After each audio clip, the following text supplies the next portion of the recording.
मैं पत्रकार Anil Verma IBN news 2020 से। मैं आज आया हूँ मुंबई के मानखुद एरिया में।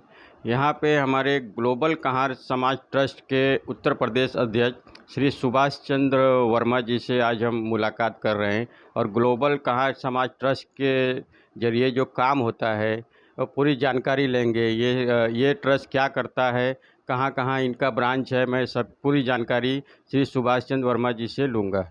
सर आप बताइए। सर्वप्रथम तो सर मैं न्यूज़ IBN 7 का शुक्रगुजार हूँ जो ग्लोबल कहार समाज के संबंध में जानकारी लेने के लिए आप हमारे निवास स्थान तक पहुँचे हैं। इसलिए मैं आपके न्यूज़ का और आपका बहुत बहुत धन्यवाद।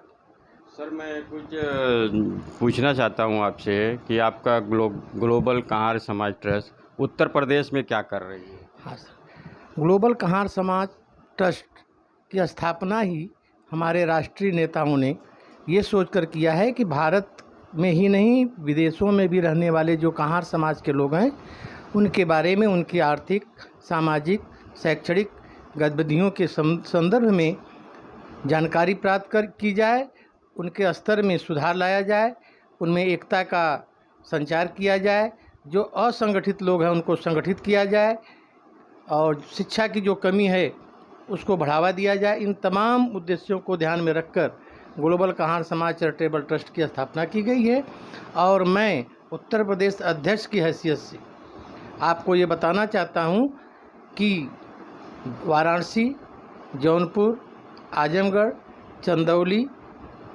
इन ज़िलों में ग्लोबल कहार समाज चैरिटेबल ट्रस्ट की शाखाएं खोल दी गई हैं, उनके पदाधिकारी नियुक्त कर दिए गए हैं और हमारे पदाधिकारी गाँव में जाकर बंधुओं से, अपने समाज के लोगों से मिल रहे हैं, उनकी समस्याओं को सुन रहे हैं, यथासंभव जो सही कदम होगा उसका उनको आश्वासन दे रहे हैं और उनकी छोटी मोटी जो कठिनाइयाँ हैं उनको भी दूर करने का प्रयास कर रहे हैं।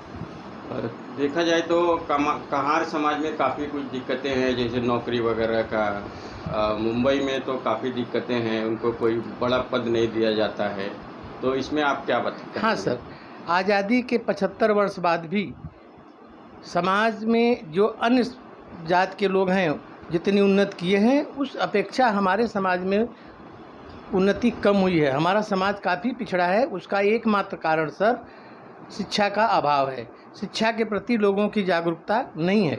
यही कारण है कि हम लोगों को शिक्षित करने के लिए बार बार प्रेरित कर रहे हैं। जब भी आप ग्लोबल कहार समाज ट्रस्ट के माध्यम से किसी से मिलते हैं, अपने समाज के मेंबर्स, तो आपको क्या दिक्कतें आती हैं? हाँ सर, समाज के लोगों से मिलने के लिए जब हमारी टीम या हम लोग जाते हैं तो उसके प्रति खट्टे मीठे अनुभव हैं। कुछ अनुभव अच्छे भी हैं और कुछ अनुभव खट्टे भी हैं। कुछ लोग सपोर्ट करते हैं, कुछ लोग सपोर्ट नहीं करते हैं, तो उन लोगों को हम लोग निवेदन करते हैं कि आप हमारे साथ आइए, मुख्य धारा में जुड़ने का प्रयास कीजिए और समाज को एक गति देने की काम कीजिए। अच्छा, मैं जानना चाहता हूँ ये समाज पिछड़ा क्यों है, पिछड़ा वर्ग क्यों है? समाज के पिछड़ने का सर जो कारण है उसमें एक तो शिक्षा का अभाव, दूसरा जो है असंगठित, तीसरा कारण जो है धूम्रपान वगैरह जी। इन 3-4 कारणों से हमारा समाज पिछड़ा हुआ है और सबसे बड़ा कारण जो है अपने समाज का कोई एक विशेष अगुवा न होने के कारण, जो सही दिशा निर्देश समाज के लोगों को दे सके, इसका अभाव होने के कारण लोगों को सही दिशा निर्देश नहीं मिल पा रहा है। अभी हमारे उत्तर प्रदेश में एडवोकेट अनिल वर्मा जी, आपको बता दूं, और जो पिछड़ा प्रकोष्ठ समाजवादी पार्टी के सचिव हैं, अधिवक्ता संघ के राष्ट्रीय अध्यक्ष हैं, उनके दिशा निर्देशन में उत्तर प्रदेश में ग्लोबल कहार समाज ट्रस्ट काफ़ी फूल रहा है और अब कहार समाज के कल्याण के लिए हम लोग 3 बार उत्तर प्रदेश विपक्ष आदरणीय अखिलेश जी यादव से हम लोग 3 बार मिल चुके हैं उनके कार्यालय पर और समाज के उत्थान के लिए उन्होंने आश्वासन भी दिया है।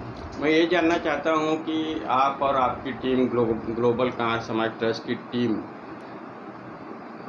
समाज के लिए क्या कर रहे हैं? समाज के लिए सर हम लोग अभी निचले पावदान से लोगों से पहले तो मिल रहे हैं, उनको समझा रहे हैं, उन्हें संगठित होने के बारे में समझा रहे हैं, शिक्षा के बारे में समझा रहे हैं, उनके अंदर जो नशा वगैरह से संबंधित दुर्गुण हैं उनको दूर करने की बात कर रहे हैं और उन्हें ये कह रहे हैं कि संगठन में ही शक्ति है, आप लोग संगठित होइए, अपने बच्चों को पढ़ाइए, सही दिशा निर्देश दीजिए, 2 पैसा कमाते हैं उसमें से 1 पैसा बचाने का प्रयास कीजिए। इन सब बातों को हम लोगों को समझा रहे हैं। मैं आगे भी कुछ जानकारी लूँगा आपसे सर। जातिगण जनगणना चाहते हैं क्या आप? हाँ सर, देखिए ये मुद्दा जो है आज प्रदेश स्तर नहीं, राज्य स्तर, स्टेट, केंद्र स्तर पर भी प्रमुख तरह से छाया हुआ है।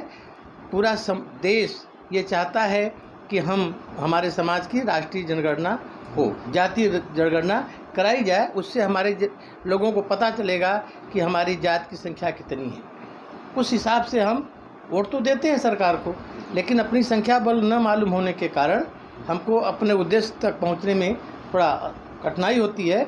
जब जातीय जनगणना हो जाएगी तो हमें पता चल जाएगा कि हमारे समाज में कितने लोगों की संख्या है। और भी मैं जानकारी लूँगा।